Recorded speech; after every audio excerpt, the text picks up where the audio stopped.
I'm hanging out in the neighborhood of Beverly, and of course you have to come to the iconic Top Notch Burger. Since 1942, it's an institution, mom and pop shop, still run by the same family. How long have you been here? 24 years. Oh my goodness. Okay. Not many of these old school places left, right? Right, the mom and pop shops. Yes, it's great. It's more down at home. You know, it's a homey feeling. Oh, I love the burgers. They're so soft. They're very juicy. They never feel rubbery at all. That they're very fresh. They melt their cheese perfectly. I love it. I just love it.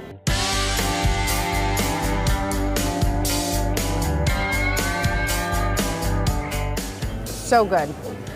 Of course, you gotta come to Top Notch when you're in Beverly, but I'm gonna take you around the neighborhood to a couple of places, newish spots, that you'll wanna check out.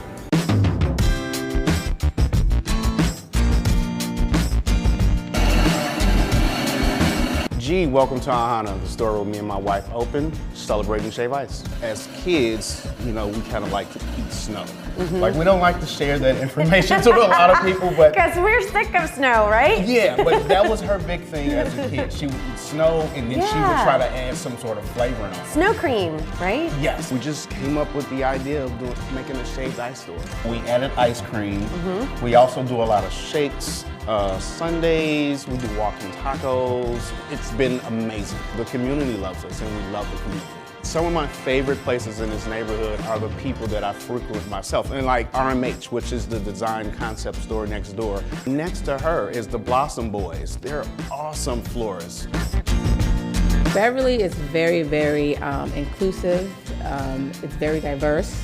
They have signature restaurants. They have Top Notch, of course, Hardy Cafe, Baracos, of course, Jansen's, Ain't She Sweet. And the shopping here also is great. Right down the street, they have Bellied Up Boutique. Really? Capsule, they have Root Consignment. And if you're into cigars, they have Beverly Cigar Company. Great farmer's market. I just love where I live. And actually, love where you live is the unofficial Beverly tagline. Strong families, great schools, private and public schools. It's just all around great community.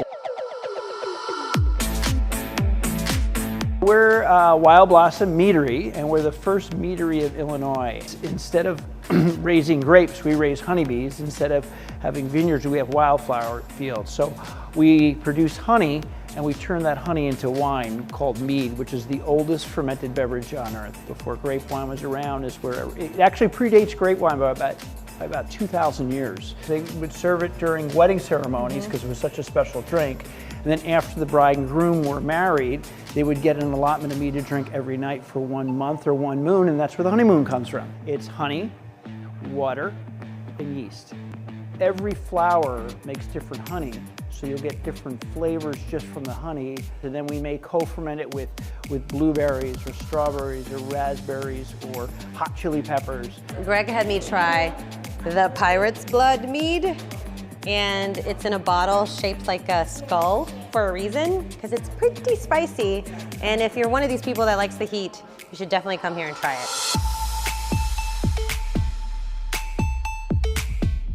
More people drink mead, they'll be thinking about bees a little bit more, and it will support the beekeepers to help them keep the bees alive and keep us alive.